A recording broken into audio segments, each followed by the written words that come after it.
Hi students. Now మనం previous లింక్లో 5 features చెప్పుకున్నాము రిలేటెడ్ టు కస్టమర్ జోన్. కస్టమర్కి సంబంధించినవి చెప్పుకున్నాము. ఏమేంటవి? Input source or population, arrival pattern, and next third one is limit of queue, and fourth one is queue discipline, and fifth one is customer behavior. Now in this class we discuss about the remaining 6 features. So that first one is types of service. ఇవన్నీ service జోన్లో ఉంటాయమ్మా. ఈ 6 features కూడా service జోన్లో ఉన్నవి.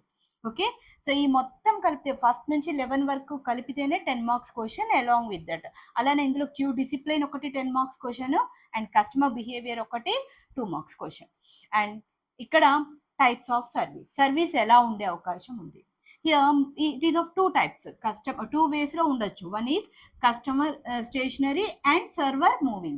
Customer అనేవాడు స్టడీగా ఉంటాడు, moving కాదు. అదే సర్వర్ అనేవాడు మూవ్ అవుతాడు. Customer is stationary and server is moving. Example చెప్పాలంటే మీరు రెస్టారెంట్కి వెళ్తారు. ఓకే, రెస్టారెంట్లో మీరు ఫుడ్ ఆర్డర్ ఇచ్చారనుకోండి, ఎలా ఆర్డర్ ఇస్తారు? అక్కడ మనకి సర్వర్ అనే అతను వచ్చి సర్వ్ చేస్తారు. మనం కస్టమర్ ఏం చేస్తాడు? టేబుల్ దగ్గర కూర్చొని ఫుడ్ తీసుకుంటాడు. బట్ సర్వర్ ఏం చేస్తున్నాడు? మూవ్ అవుతూ ఉన్నాడు. మనం ఇచ్చిన ఆర్డర్ ప్రకారం మూవ్ అవుతున్నాడు, కావాల్సిన డిష్ తీసుకొచ్చి పెడుతున్నాడు. So that type of system is called as customer stationary and server moving. And the second one is server stationary and customer moving. అదే బఫెట్ లంచ్కి వెళ్ళామనుకోండి, buffet lunch or buffet tiffin, whatever it may be, buffet మోడల్లో వెళ్ళామనుకోండి, అప్పుడేమవుతుంది? Server అనేవాడు stationery, అక్కడే ఉండిపోతాడు. Customer అనేవాడు మూవ్ అవుతాడు. అర్థమైందా? So these are the 2 methods of types of service. Now coming to service pattern. Again arrival ప్యాటర్న్కి ఏవైతే 4 టైప్స్ ఉన్నాయో ఇక్కడ కూడా అవేనమ్మా.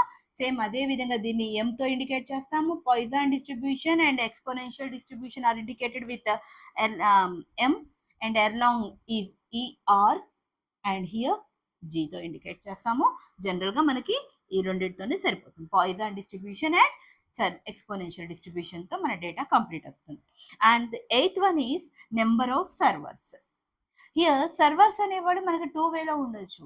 One is single server system and second one is multiple server system. Single కంటే ఒక్కటే ఎక్కువ ఉన్న 2 సిస్టమ్స్ ఉన్న then we call it as multiple server system. ఇప్పుడు సింగిల్ సర్వర్ సిస్టమ్ మీకు ఎక్కడ కనపడుతుంది అంటే, మీరు హాస్పిటల్కి వెళ్ళారు, లేదా బ్యూటీ పార్లర్కి వెళ్ళారు, చిన్న బ్యూటీ పార్లర్కి. అక్కడ ఏమవుతుంది? ఒక్కళ్ళే ఉంటారు బ్యూటీషియన్, తను ఒక్కరే సాల్వ్ చేస్తున్నారు. లేదు, హాస్పిటల్కి వెళ్ళారు, ఓపీ ఒకళ్ళ దగ్గర, చిన్న హాస్పిటల్, మీరు కార్పొరేట్ హాస్పిటల్ మాట్లాడట్లేదు నేను. ఓకే, మామూలు మన దగ్గర ఉన్న క్లినిక్స్కి వెళ్ళినప్పుడు సింగిల్ సర్వర్ సిస్టమ్, ఓపీ రాసేవాడు ఒక్కడే ఉంటాడు. అదే మల్టిపుల్ సర్వర్ సిస్టంలో మీరు టోల్ ప్లాజా దగ్గరికి వెళ్ళారు, you have 3 to 4 options, 3 to 4 lines are there. So దేనికైనా వెళ్ళొచ్చు.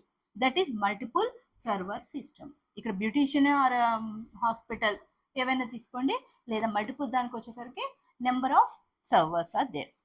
And 9th one is service configuration. Service ఎలా ప్రొవైడ్ చేస్తాం?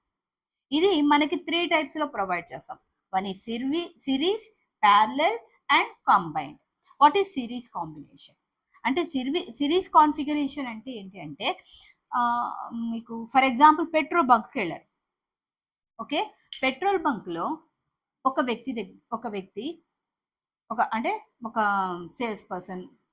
సేల్స్ బాయ్ ఏం చేస్తున్నాడు? మీకు అతనే పెట్రోల్ పోస్తున్నాడు మీ బైక్లో. అయిపోయాక, పెట్రోల్ పోయడం అయిపోయాక నెక్స్ట్ మీ దగ్గర నుంచి అమౌంట్ తీసుకుంటాడు. అంటే 2 యాక్టివిటీస్. నీకు పెట్రోల్ ఇవ్వడం ఒక యాక్టివిటీ అయితే, నెక్స్ట్ మనీ కలెక్ట్ చేసుకోవడం అనేది అనదర్ యాక్టివిటీ. 2 యాక్టివిటీస్ని ఒక పని అయిపోయాక ఇంకొక పని చేస్తున్నాడు. That is series combination. అలా కాదు ప్యారలల్ కాంబినేషన్. ఒక వ్యక్తి పని పెట్రోల్ పోయటమే, ఇంకో వ్యక్తి కలెక్షన్ చేస్తుంటాడు. అదే ఇప్పుడు మీరు గ్రాసరీ మాల్కి వెళ్ళారనుకుందాం, లైక్ అది డిమార్ట్ కానివ్వండి, లేకపోతే మోర్ కానివ్వండి, ఇలాంటి వాటికి వెళ్ళారనుకుందాం. వాటిట్లో ఏమవుతుంది? మీకు అక్కడ ఉండి హెల్ప్ చేసేవాళ్ళు ఒకళ్ళు ఉంటారు, ప్యారలల్గా మీకు మనీ బిల్ కలెక్ట్ చేసే అతను ఇంకొక అతను ఉంటాడు. That is parallel work, parallel configuration. ఇవి రెండింటిని కలిపినట్టయితే that is combined configuration. Okay, so that is service configuration. And 10th one is study of state of service. State of service అన్నప్పుడు ఇది 3 స్టేట్స్లో ఉంటుందమ్మా. సో మీరు ఒకటి గమనించినట్టయితే, సో మనము బ్యాంకుకు వెళ్ళాం అనుకుందాం. బ్యాంకుకు వెళ్ళినట్టయితే ఒక సర్వీస్ కోసము మార్నింగ్ 10:30 బ్యాంక్ ఓపెన్ అవుతుంది. మీరు మార్నింగ్ 10:30కి మీరు బ్యాంకుకి వెళ్ళినప్పుడు అక్కడ ఎంప్లాయీ ఒక సర్వీస్ ప్రొవైడ్ చేయడానికి మేబీ 5 minutes టైం తీసుకుంటాడు. లైక్ ఒక డిపాజిట్ చేసుకోవాలి. ఆ డిపాజిట్ ఓచర్ నువ్వు కంప్లీట్ చేసి ఇచ్చినప్పటికీ ఆ డేటా మొత్తం ఎంటర్ చేసుకొని నీకు కంప్లీట్ చేయడానికి, నీ పని కంప్లీట్ చేయడానికి నీకు 5 minutes టైం పడుతుంది. అదే ఎంప్లాయీ మధ్యాహ్నం అయ్యేసరికి అదే వర్క్ కోసం ఒక 3 minutesలో కంప్లీట్ చేస్తాడు. ఎందుకంటే బికాస్ ఆఫ్ ఎక్స్పీరియన్స్ ఆ వర్క్లో ఉన్న నాన్ యూనిఫార్మిటీ పోయి యూనిఫార్మిటీ వస్తుంది.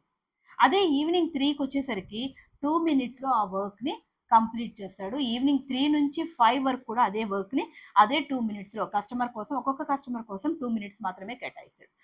ఒకే పని మార్నింగ్ ఎక్కువ టైం తీసుకున్నాడు, నాన్ యూనిఫార్మిటీ. ఎందుకంటే ఒక్కసారి అతను అప్పుడే స్టార్ట్ చేశాడు. స్టార్ట్ చేయగానే అల్లెంత ఇంత కనపడుతుంది, భయపడి కొద్దిగా టెన్స్ అవుతాడు. వర్క్ స్టార్టింగ్ అంత ప్రెషర్ ఉంటుంది.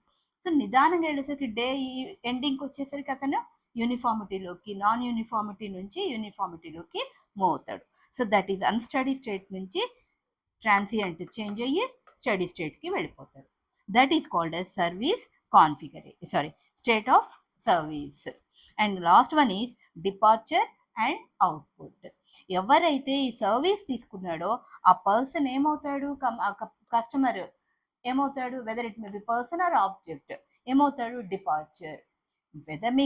whether he gets satisfied or unsatisfied, that is not second chance, but he departure from the queue. ఆ సాటిస్ఫాక్షన్ డిసాటిస్ఫాక్షన్ చెప్పేదే అవుట్పుట్. ఓకేనమ్మా? So these are the 11 features. I hope you can understand this topic, and this is the 10 marks entire from 1 to 11 points అనేది 10 marks question. Okay, so be prepared for the exams and all the best. And 99.99% ఈ question వచ్చేందుకు అవకాశం ఉంది, కాబట్టి కంపల్సరీగా ఈ వీడియోని వినండి. అండ్ మీకు ఈ వీడియో నచ్చినట్లయితే లైక్ చేయండి, షేర్ చేయండి, సబ్స్క్రైబ్ చేయండి. మీ సబ్స్క్రిప్షన్ అనేది మాకు మోటివేషన్. సో అండ్ ఏమైనా డౌట్ ఉంటే కామెంట్ బాక్స్లో వెయిట్ చేస్తూ ఉంటాను. From Sharada's learning hub. Bye.